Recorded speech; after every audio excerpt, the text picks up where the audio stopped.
Hemos estado hablando, amados, de la Trinidad. Hemos estado teniendo el tema de la Trinidad. Este sería el cuarto tema de la Trinidad. Hoy vamos a hablar del Espíritu Santo. Si alguien no ha escuchado los temas, ya saben a dónde ir. Van a YouTube. Ahí le ponen Iglesia Adventista Hispana de Mesquite. Busca, entra, le dice videos, le da ahí un clic y ahí van a aparecer. Si de casualidad no le aparece, hay otra pestañita que se llama Live. Dele ahí, que ahí posiblemente vaya a aparecer. Le va a aparecer entre 1 hora y media, 2 horas. No crea que el pastor se demoró eso. 1 hora, pero no 1 hora y media, 2. Simplemente lo adelanta hasta que aparezca el pastor y ahí puede escuchar los temas que hemos tenido anteriormente. Hoy vamos a hablar de la divinidad del Espíritu Santo. ¿Es el Espíritu Santo Dios o no es Dios?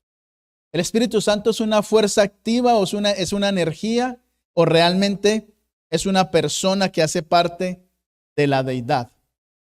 ¿Qué es el Espíritu Santo? Hoy vamos a hablar, por supuesto, Espíritu Santo hay tanto para hablar, pero hoy solo vamos a hablar de unos cuantos versículos que nos ayudan a nosotros a comprender esta doctrina tan importante.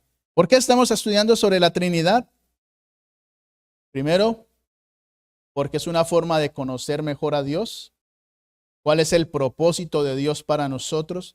¿Por qué Dios se manifestó en una Trinidad, en 3 personas dentro de un Dios? ¿Por qué Dios se manifestó así?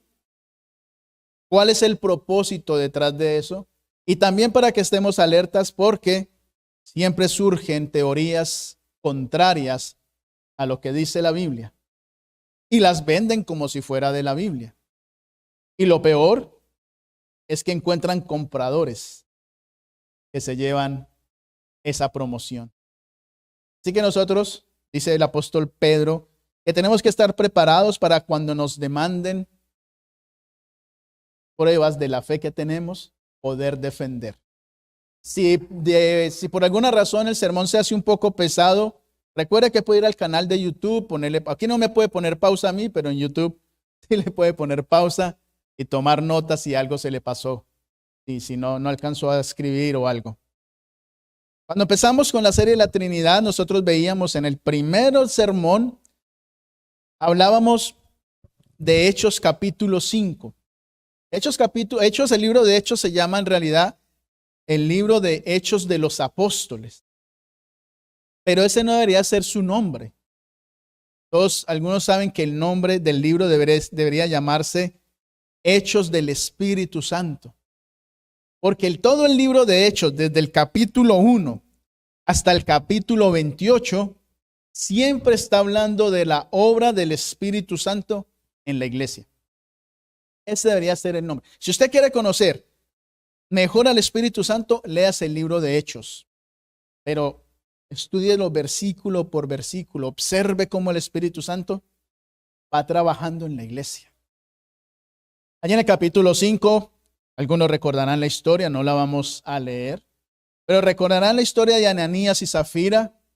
Eso ya lo vimos, pero quiero hacer un recordatorio, un resumen, en la cual los creyentes hacían como una especie de trato con el Espíritu Santo. Y el trato era que si les ayudaba a vender o hacía salir de ciertas cosas o vender ciertas propiedades, ellos estaban dispuestos a dar una ofrenda en base a esa venta. Incluso estaban dispuestos a ofrendar todo lo que ganaban de esa venta. Y una pareja que pues se las dio de que eran buenos negociantes y le ofrecieron a los apóstoles que oraran al Espíritu Santo para vender una propiedad. Tenían como 5 acres y estaban vendiendo 2 en Canton. Entonces hicieron ahí el negocio de que iban a vender y una vez que vendieran iban a dar el dinero, una parte del dinero a la iglesia. Lograron vender, la economía en ese tiempo subió mucho en el área. Antes un acre se conseguía en 20,000. De repente comenzó a valer 100,000 cada acre y hasta 150,000. Entonces la economía se incrementó y ellos necesitaban vender ese acre. vendieron los dos en 300,000, 150,000 cada uno. Aleluya, gloria a Dios. Pero cuando fueron donde los apóstoles les dijeron, no, nosotros pudimos vender los 2 acres cada uno en 50,000. Y se quedaron con 100,000. Cuando ellos habían dicho que iban a donar más. ¿Qué sucedió? Le mintieron al Espíritu Santo. Y por haberle mentido al Espíritu Santo, dice la Escritura que de la iglesia donde ellos se reunían, de la casa donde estaban reunidos, por haber mentido, por haber dicho que iban a darle el dinero de la venta, necesitaban salirse de eso. Para ellos se había convertido en un problema. Habían comprado un terreno, los 2 acres. Cuando fueron a la ciudad, les voy a echar el cuento. Cuando fueron a la ciudad, ellos pensaban que podían construir casas de inversión y la ciudad les dijo, no pueden. Porque eso que ustedes compraron, ni se puede sembrar, ni se puede construir nada comercial, ni nada residencial. Se metieron en un problema por comprar eso.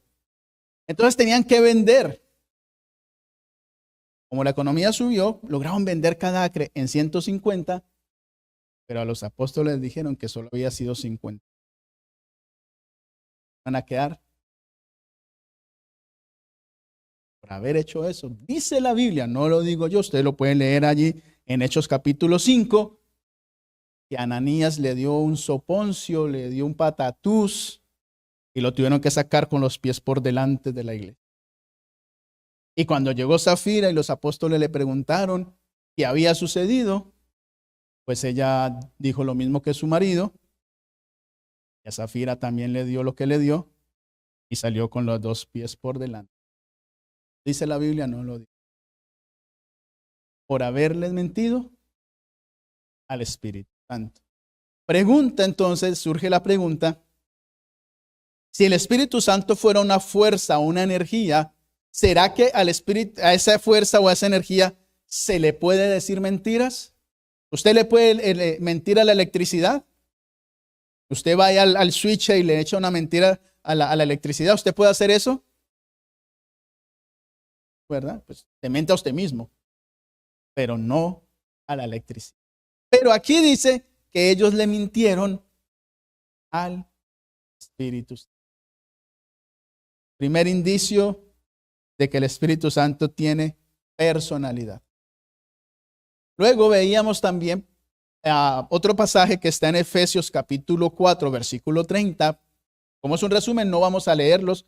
Yo solo les voy diciendo lo que sucede. Allí Pablo dice que nosotros no debemos contristar al Espíritu Santo. ¿Qué significa contristar? Poner triste. Ponerlo, ¿verdad? Más fácil porque esa palabra se le enreda a uno la lengua diciendo eso, contristar. Poner triste. Pero a una fuerza o la energía se le puede poner triste en la electricidad. No, ¿verdad? Uno se pone triste cuando recibe el bill. No se puede poner triste. Es el Espíritu Santo el que, dice Pablo, se pone triste por nuestras acciones, porque lo negamos o porque hacemos todo lo contrario a lo que estamos llamados a hacer. Y el Espíritu Santo se pone triste. Los únicos que se ponen tristes son los seres vivientes que sienten. ¿Correcto? Luego, la Biblia nos va a mostrar que el Espíritu Santo es como una especie de GPS. Una especie, no es un GPS, pero es una especie de GPS, el cual nos guía a nosotros por el camino correcto. Y está con la voz diciéndonos, por ahí no es, recalculando porque se salió del camino, tiene que volver a su camino. Es básicamente el Espíritu Santo fue dado a los creyentes para que se mantuvieran en el camino correcto, por el beneficio del creyente. Y cuando el creyente se beneficia, toda la iglesia sale beneficiada. Había un dicho, yo no sé si todavía se usa porque los tiempos cambian tanto. En mis tiempos, ayer, decían las maestras, no sé si Mili o las que están aquí que han sido maestras o son maestras han usado este dicho. Dicen, como el niño es en la escuela, es en su casa. Como son sus padres, así es el niño. ¿Qué significaba eso? que uno a la escuelita iba y se comportaba de acuerdo a lo que veía. ¿En dónde? En casa. Si un niño era grosero es porque en su casa eran, y era malcriado porque en su casa lo dejaban ser. Si era mal hablado es porque escuchaba eso. Eso decían, yo no sé si todavía se aplica o no. Pero ¿sabe de dónde se aplica eso? En la iglesia. Como es en su casa, así es en la iglesia. Lo que usted y yo hacemos como individuos, lo reflejamos en la sociedad. Y nuestra sociedad en esto es, nuestra comunidad social es, si usted en su casa no lee, no estudia la Biblia y su espiritualidad se está cayendo, así mismo va a ser.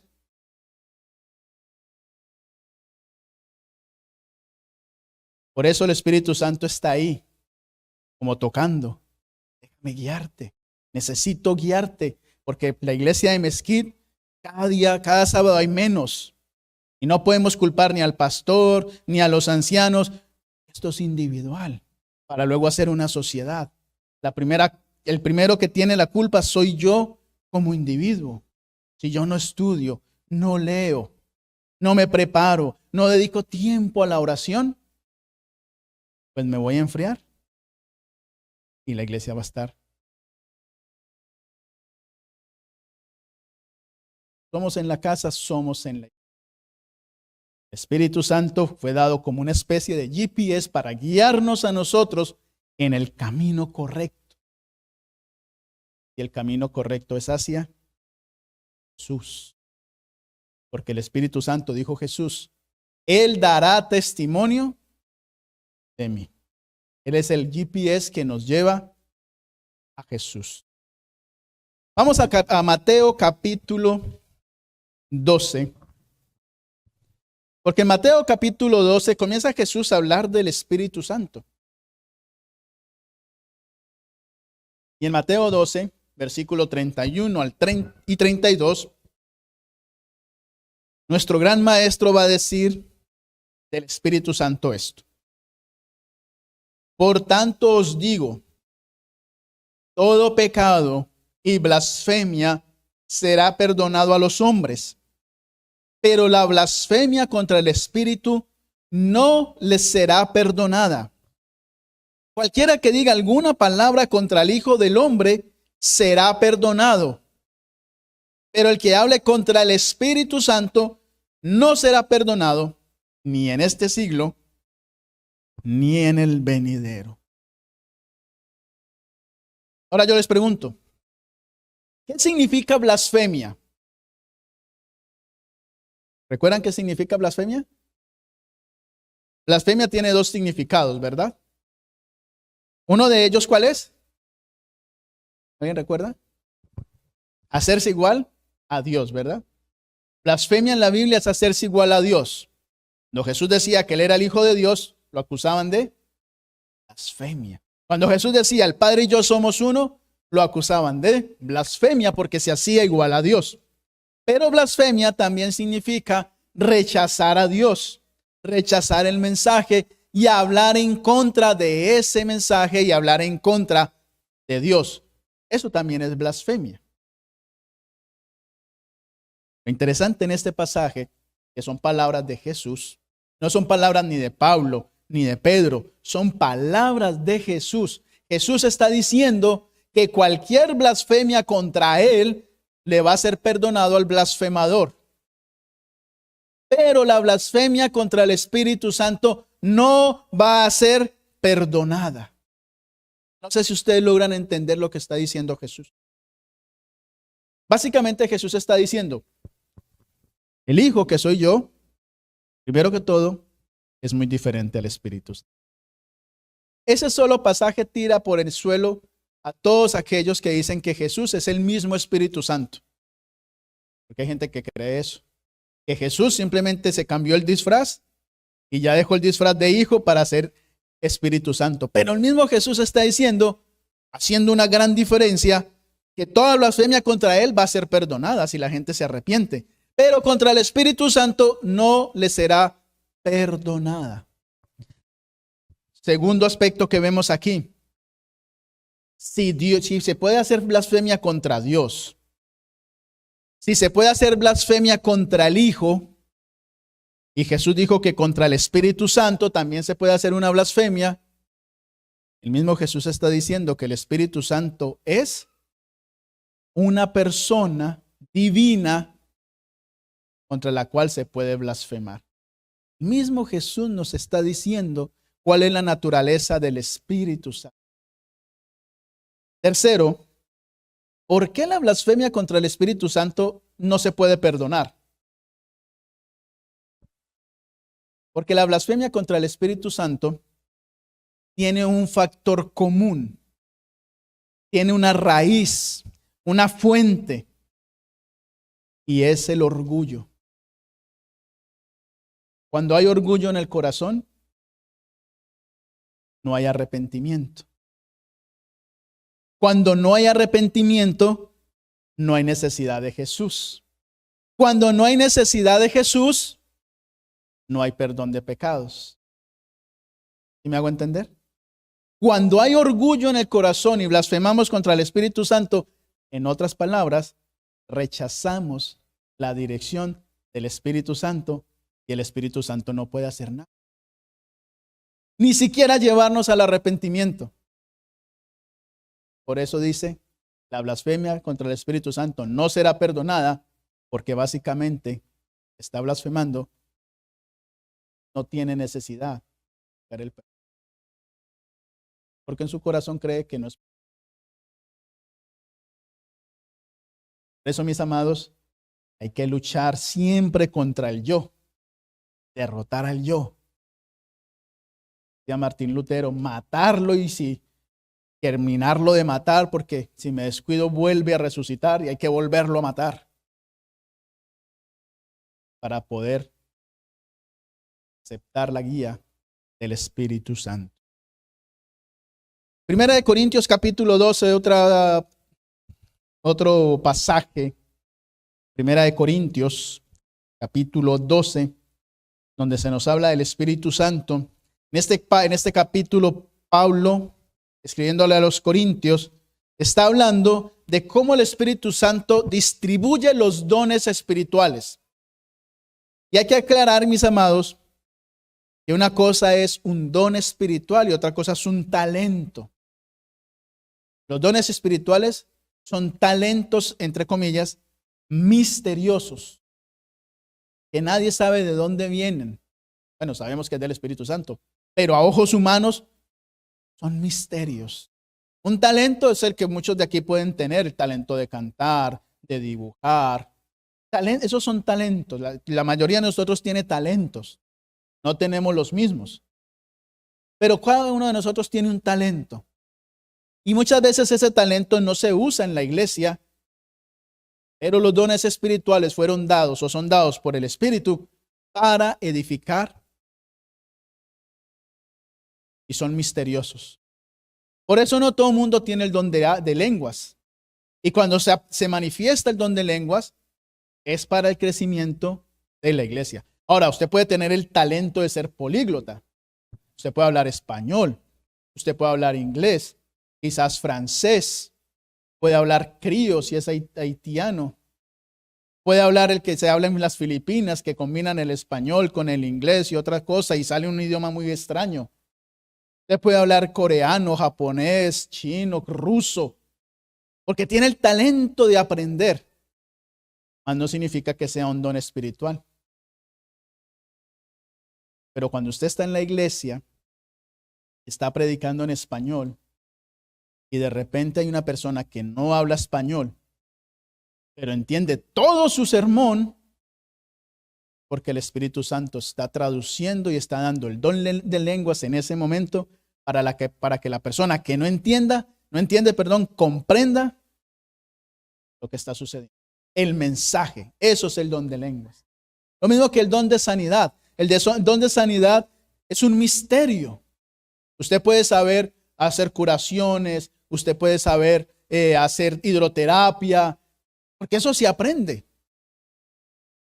Pero ir y ponerle las manos a alguien y que esa persona sane, eso es solo un don misterioso.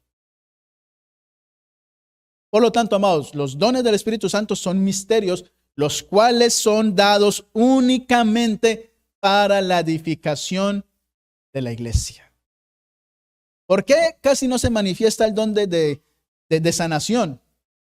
Porque es que hay hoy en día tanta gente que quiere vender sus productos que Dios ha restringido un poquito ese don, porque no falta el que salga a venderlo por ahí. Ya ven que sale cada vendedor. Aprendí, le vendo estas pastillas de carbón que son hechas del Himalaya. Son traídas de lo que quemó ahorita en el último frío que hizo. Quemó la madera, lo encapsuló y ya la está vendiendo como si fuera del Himalaya. Entonces, Dios ha restringido el don de sanidad por eso. Tristemente. Pero que hay gente que lo tiene. Y en ese capítulo 12, donde Pablo está hablando de los dones, Pablo dice en el versículo 11 lo siguiente: pero todas estas cosas las hace uno y el mismo Espíritu, repartiendo a cada uno en particular como Él quiere. ¿Qué significa lo que está diciendo? ¿Cómo que el Espíritu Santo lo reparte como Él quiere? Significa que el Espíritu Santo tiene voluntad propia para tomar decisiones. El Espíritu Santo es el que decide en la iglesia a quién le va a dar el don y a quién no. En otras palabras, Pablo nos está diciendo que el Espíritu Santo es una persona dentro de la deidad que toma decisiones propias. Que no es una fuerza, que no es una energía, es una persona que es Dios repartiendo a cada uno según la necesidad de la iglesia. Romanos capítulo 8. Vamos allá a la izquierda, Romanos capítulo 8, porque aquí está hablándonos Pablo de otra de las obras que hace el Espíritu Santo. Romanos capítulo 8. Vamos a ir al versículo 14. Observen lo que va a decir Pablo en este momento. Todos los que son guiados por el Espíritu de Dios son hijos de Dios. Pues no habéis recibido el espíritu de esclavitud para estar otra vez en temor, sino que habéis recibido el espíritu de adopción por el cual aclamamos o por el cual clamamos, Abba, Padre. El Espíritu mismo da testimonio a nuestro espíritu de que somos hijos de Dios. Pablo está diciendo que el Espíritu Santo incluso quiere tener una relación con los creyentes para declararnos a nosotros quiénes somos, que hemos sido adoptados dentro de la familia de Dios. El Espíritu Santo se relaciona con nosotros y un ser que no tenga vida o un ser inanimado no puede relacionarse con nosotros. Solo los seres con vida lo pueden hacer. Versículo 26. De igual manera, el Espíritu nos ayuda en nuestra debilidad, pues que hemos de pedir como conviene. No lo sabemos, pero el Espíritu mismo intercede por nosotros con gemidos indecibles. ¿Entienden lo que está diciendo Pablo aquí? ¿Se entiende que Pablo nos está diciendo que el Espíritu Santo intercede por nosotros? Tenemos dos intercesores entonces. Jesús. Pero dice, el Espíritu intercede con gemidos indecibles. ¿Qué significará? Significa que el Espíritu Santo clama por, que se involucra un elemento emocional a la vida del Espíritu Santo. Que el Espíritu Santo no intercede con corazón frío como si fuera una máquina, sino que realmente siente y siente la necesidad que nosotros tenemos y por eso es que intercede por nosotros. Deberíamos de estar agradecidos de que Dios nos haya dado ese don, ese regalo, que es el Espíritu Santo. Que el Espíritu Santo está aquí entre nosotros y que lo único que tenemos que hacer es usarlo. Usarlo es lo único que nos falta. Como Eliseo, que le dijo a Elías, dame una doble porción de tu espíritu. Léase la historia de Eliseo y usted se dará cuenta qué es lo que hace el Espíritu Santo cuando usted trabaja. Cuando usted le pide a él, que trabaje en su vida. Primera de Corintios, volvamos allí a Primera de Corintios capítulo 2. Primera de Corintios capítulo 2, versículo 10 al 11.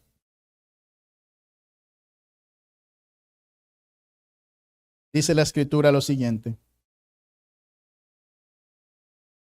Pero Dios nos las reveló a nosotros por el Espíritu, porque el Espíritu todo lo escudriña aún lo profundo de Dios.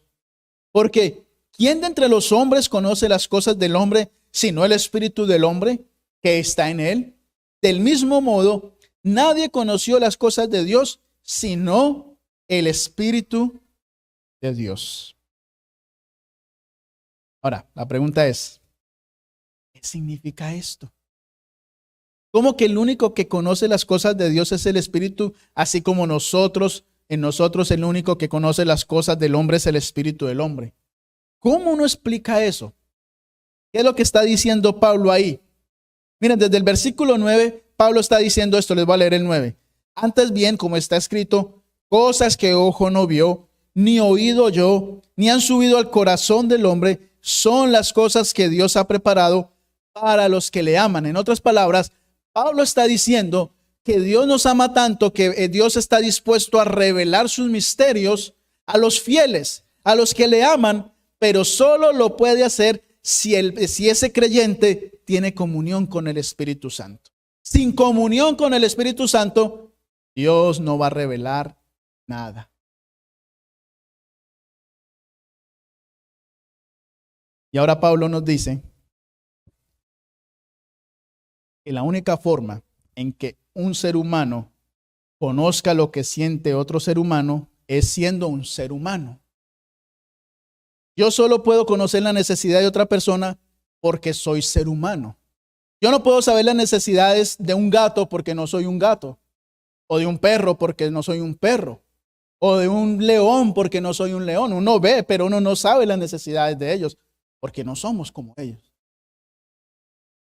Tampoco podemos conocer a Dios porque el único que puede conocer a Dios es Dios mismo. Pero para poder entender el mensaje de Dios, necesitamos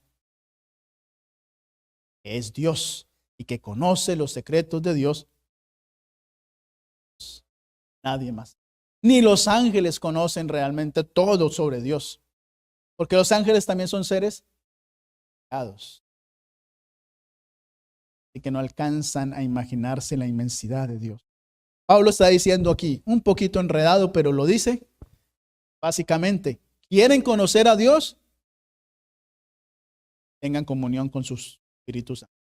La única forma. Versículo 26. No, era el 16. Creo que era el 16.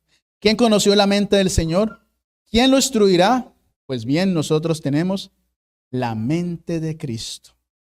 ¿Qué significa eso? Para tener la mente de Cristo necesitamos comunión con el Espíritu Santo. Continuamos al siguiente pasaje.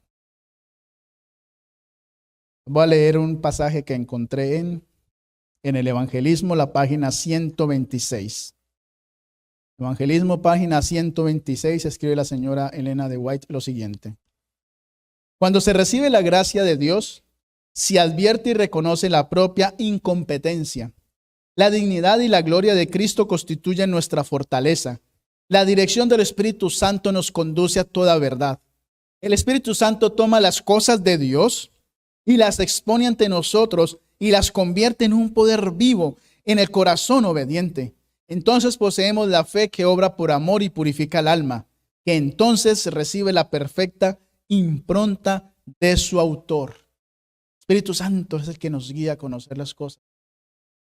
Dice ahí mismo en ese libro, pero en la página 448, el Espíritu Santo tiene una personalidad.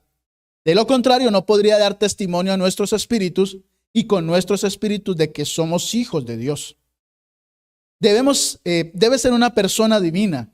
Además, porque en caso contrario, no podría escudriñar los secretos que están ocultos en la mente de Dios. Porque ¿quién de los hombres sabe las cosas del hombre, sino el espíritu del hombre que está en él? Así tampoco nadie conoció las cosas de Dios, sino el espíritu de Dios. Citando este pasaje de 1 Corintios 2:11.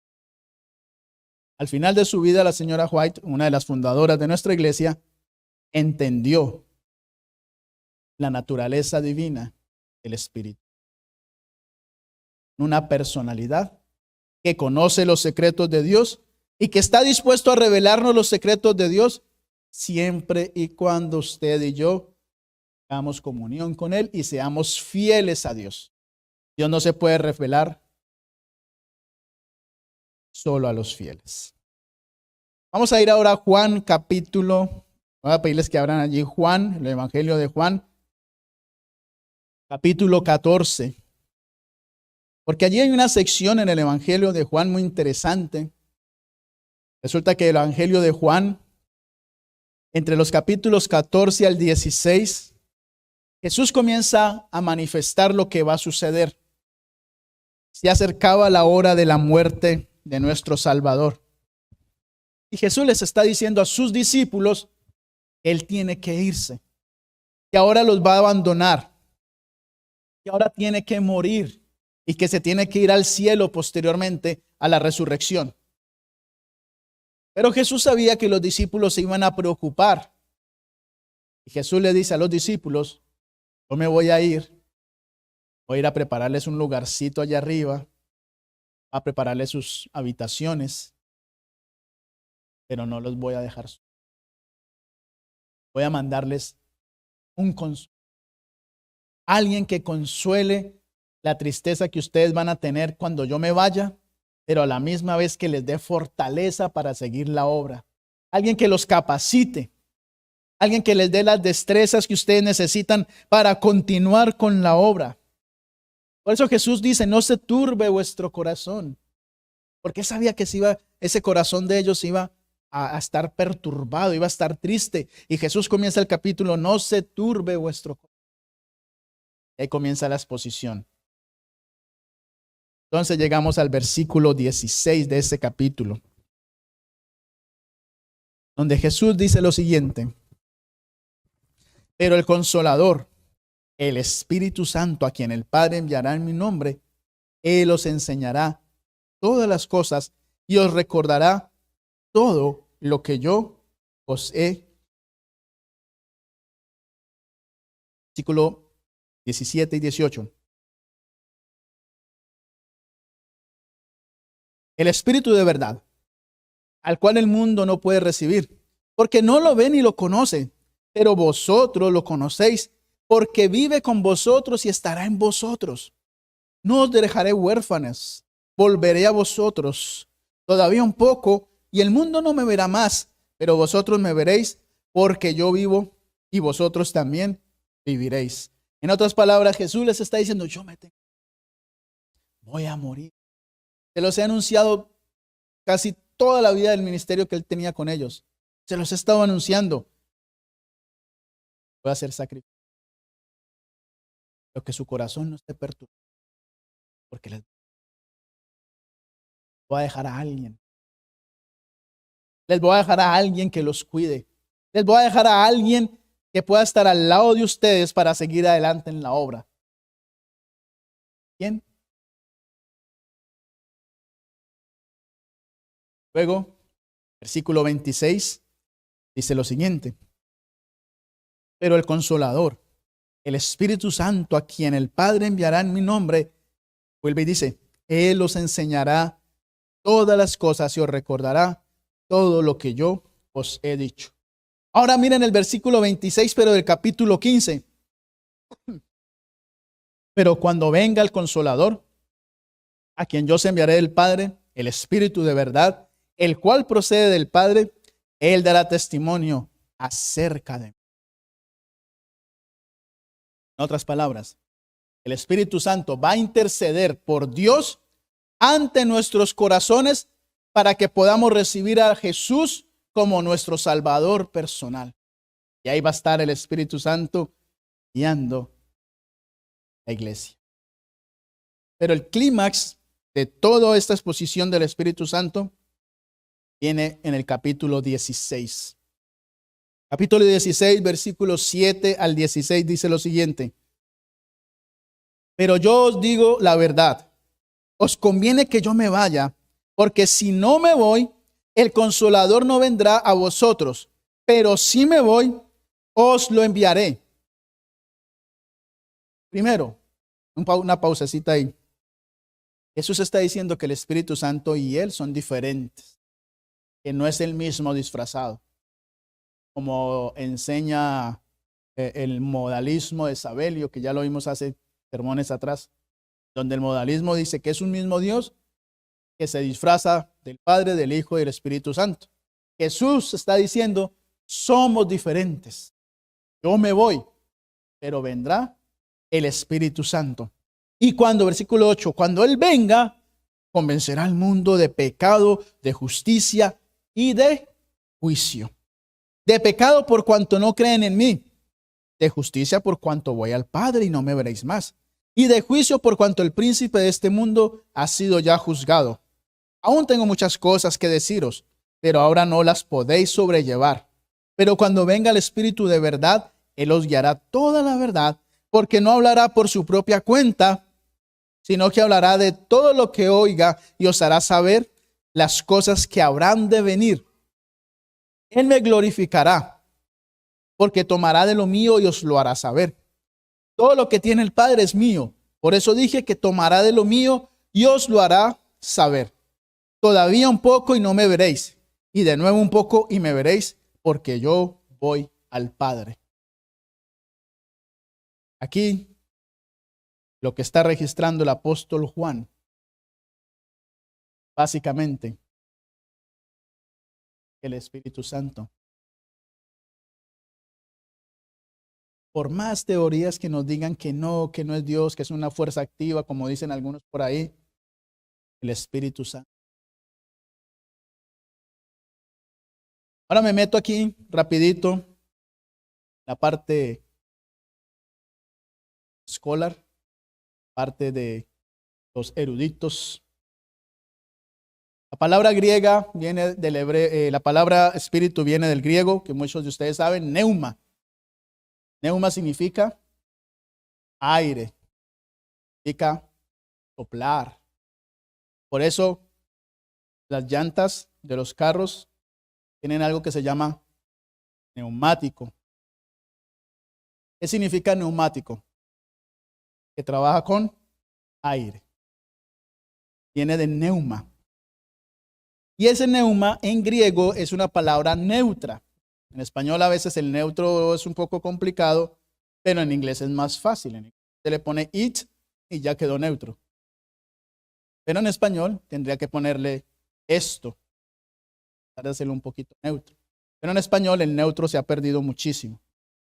En griego sí se nota mucho en la gramática eso del masculino, femenino y neutro. La palabra neuma es una palabra neutra. No es ni masculina ni es femenina. Es neutro. Lo neutro por lo general no tiene vida.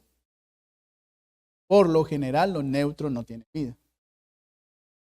Sin embargo, cuando Juan escribe esto, aparte del neuma, utiliza un pronombre de persona, es ekeinos. Pronombres en español, ¿cuáles son? Él, ella,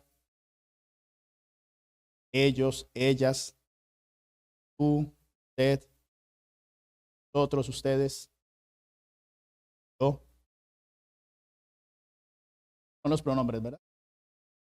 En griego utiliza el ekeinos, que es un pronombre masculino. Significa él o ese, masculino. Así que Juan, hace una combinación entre una palabra neutra y un pronombre masculino para dar a entender que está hablando de una persona y no de una cosa. En español no nos damos cuenta. Gente, bueno, hay que ponernos aquí abajito una nota que diga la explicación teológica del griego. Pero en griego sí se hace la diferencia. Y cuando usted entiende esto, inmediatamente toda la teoría antitrinitaria se cae por el suelo. Porque el Espíritu Santo no es una cosa. El Espíritu Santo es una.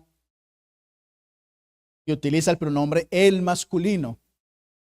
Porque en la Biblia estaban más los masculinos que los femeninos para Dios. Cosas culturales. Nos vamos a meter. Cosas culturales. Así que en Juan capítulo 14 hasta el 16, viene hablando de la obra del Espíritu Santo, Jesús declarando que el Espíritu Santo va a ser Dios, o es Dios más bien. Y encontramos que la palabra, ese pronombre keinos, se usa muchísimas veces para referirse al Espíritu Santo. En Juan 14, versículos 16, 17, 26, en Juan 15, 26, en Juan 16, 7, 8, 13, 14. Siempre, aunque la palabra espíritu es neutra, Juan está usando el pronombre masculino para decir que es una persona. Que no se les olvide eso. Una persona. El día de mañana alguien viene y le dice, no, es que la palabra espíritu es neutra. Sí, pero el pronombre es masculino, que me dice a mí que es una persona, no una cosa. Y ya con eso queda derribada la teoría. Y además, Jesús está diciendo que el Espíritu Santo va a consolar al creyente. Solo las personas o los seres vivos, porque los también. Solo un ser con vida puede consolar. No seres o inanimados. Para Juan, palabras de Jesús, el Espíritu Santo tiene vida. Además, ya vamos terminando, que haga largo el día. El Espíritu Santo tiene atributos que lo hacen ver como una persona. Dice, no vamos a leerlos, pero les voy a dar las citas donde aparece. En Juan 14, 26 veíamos que dice que el Espíritu enseñará todas estas cosas. El Espíritu Santo enseña. Esas son actividades que lo hacen una persona. Decía Juan 15, 26, el Espíritu Santo testifica. Solo las personas pueden testificar. Romanos 16, 8 también dice que el Espíritu Santo testifica. Decía Juan 16, 8 que el Espíritu Santo convence de pecado, convence de justicia, convence de juicio. Eso solo lo puede hacer una persona. Dice que el Espíritu Santo iba a hablar de Jesús y a glorificar a Jesús. El Espíritu Santo, por lo tanto, es un ser que interactúa. En Hechos capítulo 16, 6 y 7 dice que el Espíritu Santo prohíbe. ¿Ustedes lo que recordarán? Que Él le prohibió a algunos que hicieran algunas cosas. El Espíritu Santo tiene la capacidad de prohibir un viaje, prohibir alguna actividad si le parece bien. En Hechos capítulo 8, versículo 29 dice que el Espíritu Santo habla. Las cosas no hablan. Bueno, hoy en día ponen Siri, ponen Alexa y hablan, ¿verdad? Pero básicamente eso no es una persona, o sea, son grabaciones o cosas que están ahí.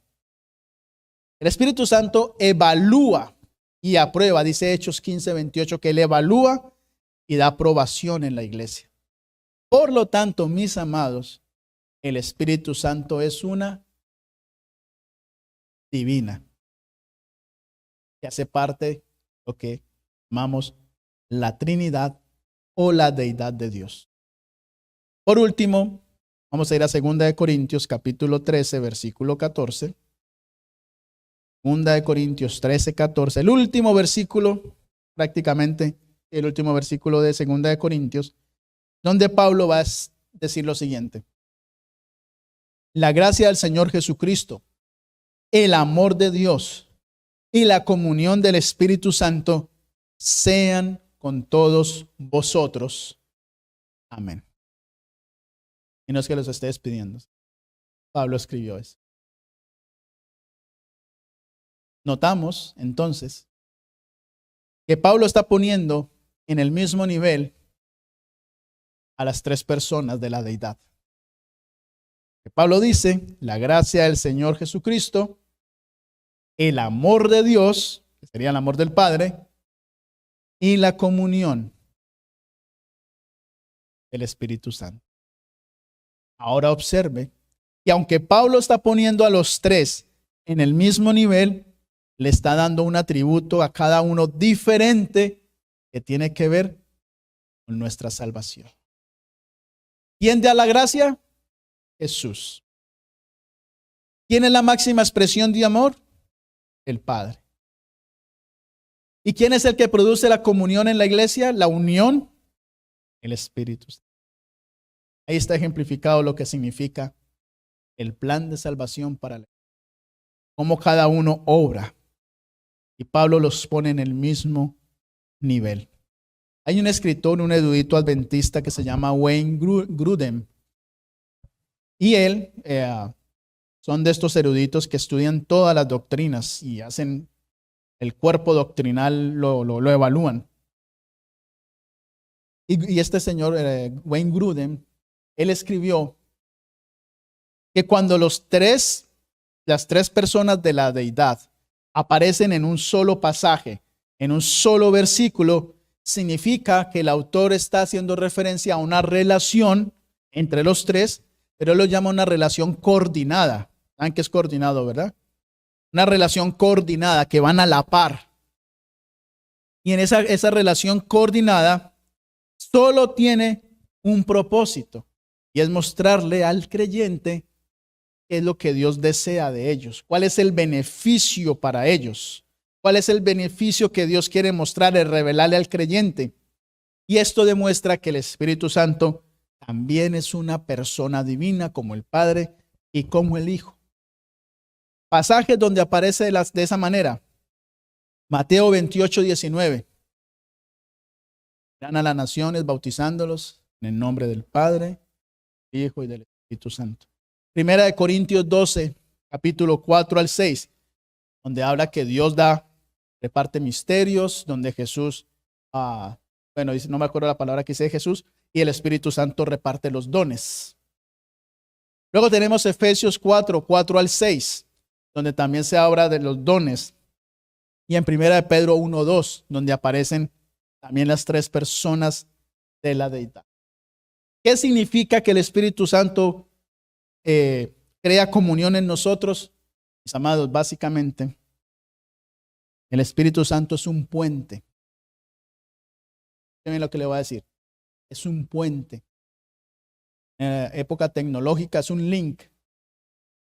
Puente que conecta al creyente con Dios para estar en unidad. El creyente con Dios, pero también hermanos de iglesia. Si no hay unidad, algo está fallando en nuestra relación con el Espíritu. Algo está. Si no hay unidad con Dios, algo está. Y si no hay unidad con Dios, menos va a haber unidad. Mis amados, el Espíritu Santo fue dado con el propósito de que la iglesia creciera, que la iglesia estuviera unida, que los creyentes se arrepintieran cada día y fueran a Jesús y poder estar más cerca de Dios. Decía Pablo, si queremos conocer las cosas de Dios, tenemos que primero tener comunión con el Espíritu. Y el Espíritu nos las va a revelar. Amados, Dios se manifestó en tres personas con un propósito. Ese propósito es nuestra. No hay otro propósito. Yo les decía la vez pasada, Dios no se manifestó de esta manera para que hubiera un debate doctrinal. Un debate en que yo soy trinitario y usted es antitrinitario, usted es binitario, cuatrinario, lo que usted quiera. Dios no se manifestó para esos debates, 3 personas. Se manifestó con el único propósito de decirle a su iglesia, así como el Padre y yo somos uno, ustedes tienen que ser uno. Siempre el propósito fue la unidad en la iglesia basada en el amor. El amor de Dios, la gracia del Señor Jesucristo y la comunión del Espíritu Santo. Amados, les hago la invitación hoy, mañana, lunes, martes, miércoles, jueves, viernes, busquen el Espíritu. Hablen con Jesús y pídanle doble porción del Espíritu Santo para que la iglesia de Mesquite, una iglesia diferente, donde abunde más el amor que la crítica, donde nos abracemos más que juzgarnos. Esas bancas estén llenas de personas, no de polvo, de gente que ame a Dios. Esta iglesia sea una gran familia algún día. Dios les bendiga. Si te ha gustado este video, te invito para que te suscribas si no lo has hecho y para que le des clic en la campanita y de esta manera YouTube te avise cuando subo mi próximo video. También te invito para que escribas en la caja de comentarios y me dejes tus impresiones. Y si me quieres apoyar, lo puedes hacer también con un like, con un me gusta y también para que compartas este video a aquellas personas que tú creas que se pueden beneficiar con este tipo de contenidos.